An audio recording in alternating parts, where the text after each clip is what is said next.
हमारे साथ वरुण सिन्हा भी जुड़ गए हैं। वरुण, मैं चाहती हूँ आप जरा समझाएं कि ये जो बाजारों को ऑड इवन के फॉर्मूले पर शुरू करने की बात कही है, ये कैसे होगा और किस तरह के बाजार खुल पाएंगे इसमें?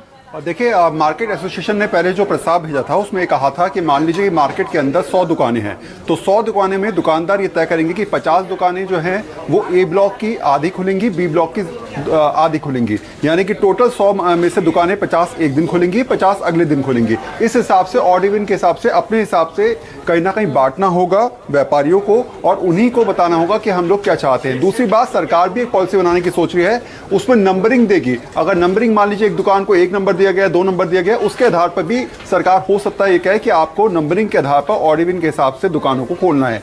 ये मार्केट को लेकर पॉलिसी है। इसके अलावा अगर मैं कहूं कि दिल्ली सरकार ने कोशिश जो पहले की थी वो ये थी कि आर्थिक रूप से वरुण, आपने कहा कि हो सकता है ऐसा करें, यानी अभी तक ये क्लैरिटी नहीं आई है दिल्ली सरकार की तरफ से। बस ये बताया कि इस फॉर्मूले पर खोला जा सकता है, लेकिन वो फॉर्मूला क्या होगा ये अभी नहीं स्पष्ट है।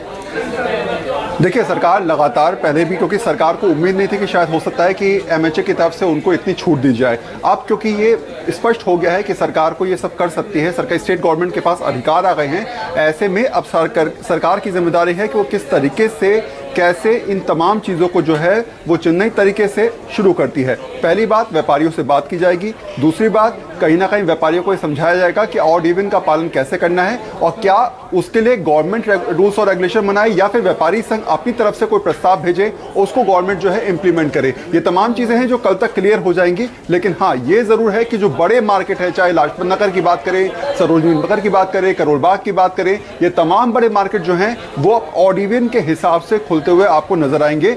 यानी साफ है कि अब बहुत हद तक रियायत जो है वो दिल्ली के अंदर मिलती नजर आ रही है। जी, आप कुछ और भी इंफॉर्मेशन देना चाह रहे थे, बताइए। देखिए, मैं पहले स्पष्ट कर देता हूं कि मुख्यमंत्री ने उन जगहों को सीधे तौर पर ना कर दिया जहां पर बहुत ज़्यादा लोग इकट्ठे होते हैं, hotels, metro, cinema halls, bars, auditorium, barber shop.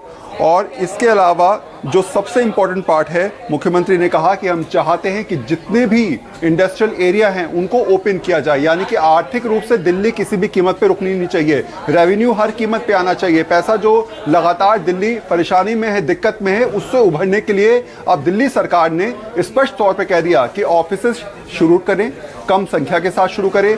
जितने भी इंडस्ट्रियल पार्क चल रहे हैं दिल्ली के अंदर, जितनी इंडस्ट्रियल कंपनीज चल रही हैं, इंडस्ट्रीज चल रही है, वो कैसे भी करके वो शुरुआत करें। जो भी सपोर्ट चाहिए सरकार की तरफ से मिलेगा, सोशल डिस्टेंसिंग को फॉलो किया जाए। यानी स्पष्ट है कि सरकार चाहती है कि अब दिल्ली को सुचारू रूप से चलाया जाए, बहुत ही समझदारी के साथ। लेकिन मैंने पहले भी कहा था कि सरकार के लिए एक चुनौती जो सबसे बड़ी है वो ये कि लगातार कोरोना के मामले सामने निकल के आ रहे हैं। अब ये देखना होगा कि जब ये रूल्स और रेगुलेशन इंप्लीमेंट हो जाएंगे आज रात 12 बजे के बाद, तब पब्लिक कितनी ज़्यादा सड़कों पे निकल के आती है। जो कैब की बात की जा रही है, जो गाड़ियों की बात की जा रही है, क्या रोज लोग उसको फॉलो करेंगे या नहीं करेंगे। और कहीं ऐसा ना हो कि जैसे शराब की दुकानों के आगे लंबी लाइनें देखने को मिली थी, वैसे ही स्थिति ये हो कि दिल्ली के अंदर पब्लिक अचानक जो है वो बहुत ज़्यादा संख्या में नजर आई। क्योंकि आप भी आज देख रही होंगी कि कई सारे दिल्ली के इलाकों में जाम वाली स्थिति नजर आई, जबकि अभी तक स्थिति जो है वो दिल्ली सरकार ने स्पष्ट नहीं की थी। अब क्योंकि सारी चीज़ें स्पष्ट हैं, ऐसी परिस्थिति में कितनी पब्लिक सड़कों पर आएगी, क्या हालात बनेंगे, क्या परिस्थिति बनेगी, ये सरकार के लिए निश्चित तौर पे चिंता का विषय है।